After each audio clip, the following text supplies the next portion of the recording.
welcome back to another episode of Restored by Nate. My name is Nate, and this is my YouTube channel.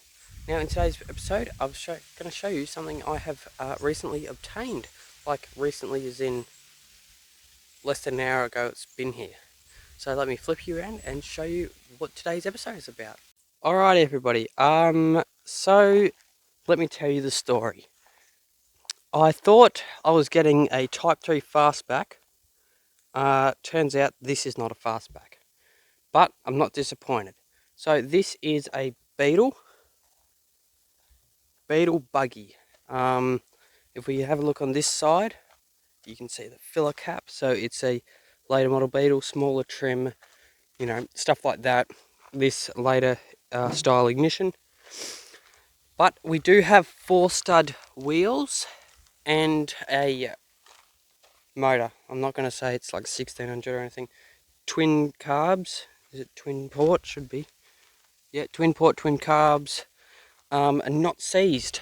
Have a look at this. I'll try and do it with one hand. Oh god. Anyway, this turns. Can I turn it the other way?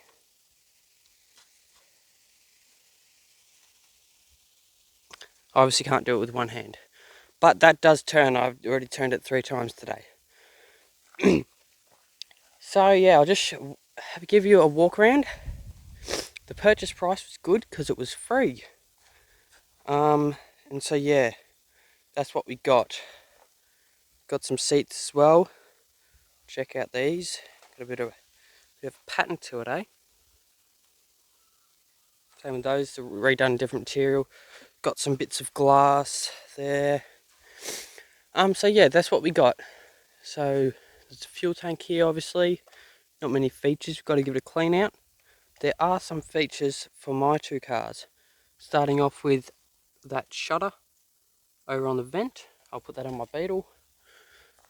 This collapsible steering column I want for my Beetle too, if that'll work. Sort of a safety thing. Here, this ignition. Does it turn? Yeah, look at that, that turns. That will be going in the Type 3 because that doesn't have a key and the steering lock's on. Engine will be going in the Type 3. Hopefully some of those wheel bolts can go on the Type 3 plus this wheel. That wheel is pretty bad. So obviously it's a late model. It's a late model Beetle, isn't it? But it's actually got the earlier front end. So I was thinking about this before. This front end doesn't line up well. So obviously this is a early front end on a later front, and they changed it, which I didn't know about until literally just then, because I just thought of that. Well, at least I worked that out. So this is the wrong beam for this front end. Obviously you can see it's not lined up. This is the you know, the classic wide 5 on the Beetles. So yeah. So I thought it was Type 3 drums at the back actually, but now it makes more sense. You can see we've got the old 12 volt sticker there. Seats, I don't know what this is. I don't think that's V-dub. But this seat here, this is actually the backrest of my original car. This back wooden bit folds down. I'm not going to because I set the air cleaner there, but this folds down to a ute or a little pickup. We've also got a speedometer, which I don't think I'll need. Same with these, I won't need because late model. So yeah, it has been cut into a buggy.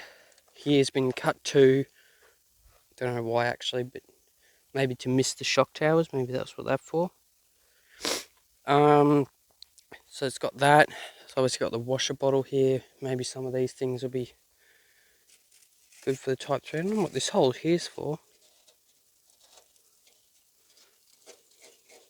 Maybe wiring, I don't know. And yeah, so it's a bit of a walk around. So that's sort of the latest thing. Wasn't exactly what I was thinking. I was sort of thinking it was a Type 3 and I thought I could get little bits and bobs, you know, like an automatic transmission because I thought it was an auto. I thought I'd just get in the brackets for the front end, not this style, but the Type 3 front end with a different style and stuff like that, but yeah. Oh well, at least I got some good parts, you know. So I think we'll give it a clean, that's what we'll do. First things first, I decided to move the wheel and wheel bolts off the buggy as it was a good wheel for rolling, and swapped it onto my fastback.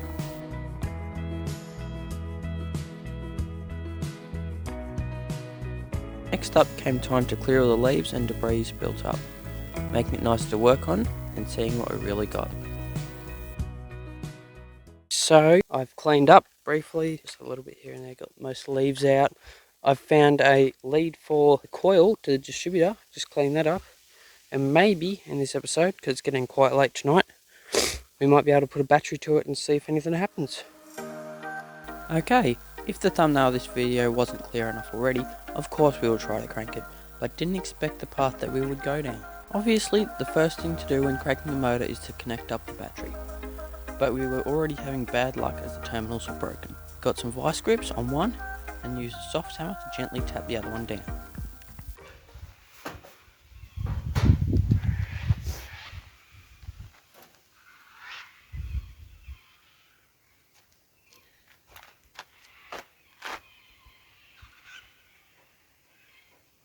So you can just... That's good. Can we get something to spray in the carbies? What's that doing? Well, you got no plug, mate. Ain't going. Oh, you got? No spark plug. Oh, it's on the lead. Is that alright or not? You got a spanner for it? Let's put him back in. Alright, so the first issue is that there seemed to be two spark plugs which were out of the cylinder heads. So he fixed that and kept pursuing. My opinion is this. You never walk by hand. Okay? Yeah.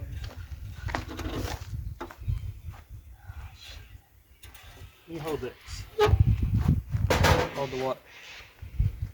Because if you Hold what? accelerator. This way? On? Yeah. Just ratchet. You start by hand. Once you got it started, then use a ratchet. Okay? You don't want to cross thread a spark plug, otherwise you're pulling the head off. Mate. So he had gotten spark plugs in and had multiple tries of turning over the motor. All were unsuccessful, so he took out the plugs and checked for spark. Not getting any fuel. Why is that? Dries me. Oh, well, so we've got a bit more of that in.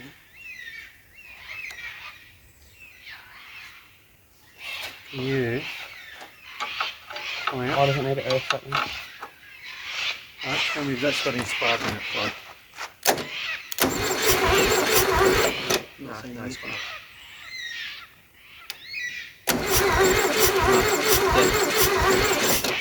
Why don't we have spark, no? So the issue with no spark is the only issue we ever had.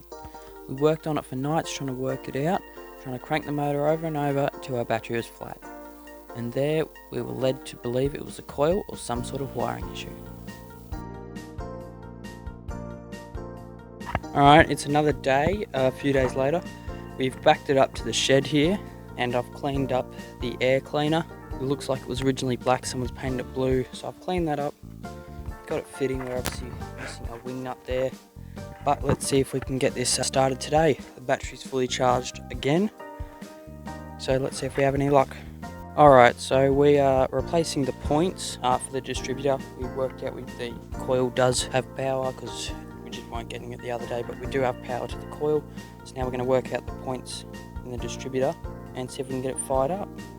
We haven't been filming because the storage is getting pretty low. We've still got no spark. We've cleaned the points, adjusted them instead of using the new ones. So we're just going to grab a random spark plug and just see if we get spark, like a good spark plug, just to see if we get spark. Otherwise we might have distributor problems or things like that.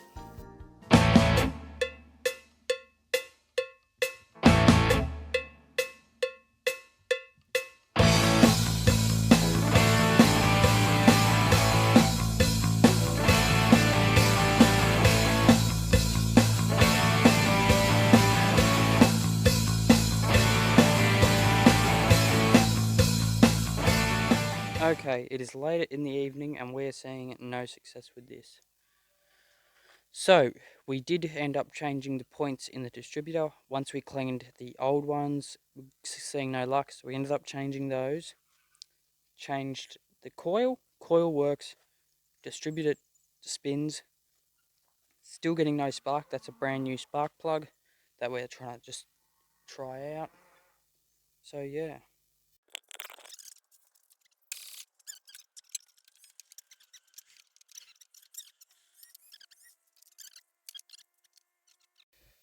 Alright, so we've narrowed it down a little bit. So we're getting power to the coil. From this lead, we get power in this lead. And then this lead into the cap we got power. But it's still not giving us spark. This is new plug, new lead. We're thinking it's either the rotor, this thing here, not making contact with the top of the cap. That center one just there. So like that sort of thing. Or something's wrong with the points, which we have measured pretty good, we think, and are the new ones which we replaced. But yeah, it's not looking good for this thing to run. Okay everyone, so it is another day on the motor here. We've got into a lot of struggles trying to work this out, but we recently had a look on the Samba, and people were saying about the condenser, which goes there or there somewhere. I'll show you that. So that is this thing here, and it causes issues with points and stuff like that if it's not working. So we're going to try and get it working or swap it out, and fingers crossed we got something. Otherwise, I don't think we'll get this running. Go check the spark, mate.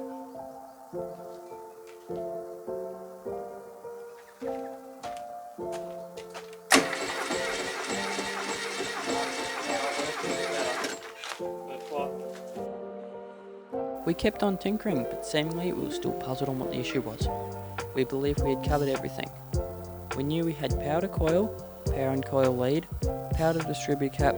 We swapped out multiple rotor buttons, replaced a set of points and set the points, replaced a condenser, tested the motor with good spark plug leads, tested the motor with good spark plugs and the correct gap.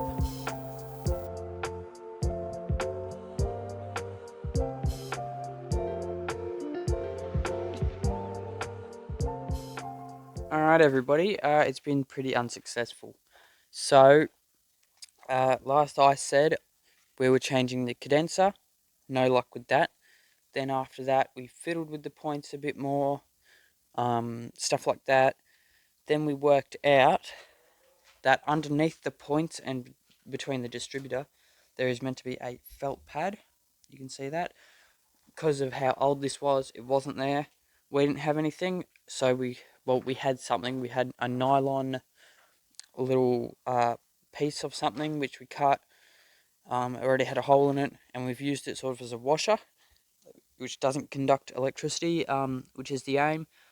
But it works when the earth isn't connected, but when the earth is connected, the points, like, they short out with each other. So, to be honest, I am stumped of what to do. Alright everyone, this is coming to an end. This is the part where I ask you guys if you know anything of any suggestions that could fix this motor and get it running. Because this is a will it run, and it's one of those ones where it doesn't run. So we have changed, well, let's start off with what we know. We know that the starter works, so we've got a cranking motor, a good starter, the coil works, the coil lead works, the dizzy cap's good, the spark plugs, we're not too sure on. We have tried new spark plugs with new leads and still getting no spark. We've changed spark plug gaps, we have put new points in, we've cleaned the old points, we adjusted the new points, we then put a piece under the new points, we've changed a condenser, changed a bit of wiring, went direct to the battery, and it still won't start. So, well, there's still no spark as well. So if you have any ideas, please let me know. Other than that, thank you all for watching, and I'll see you on the next one.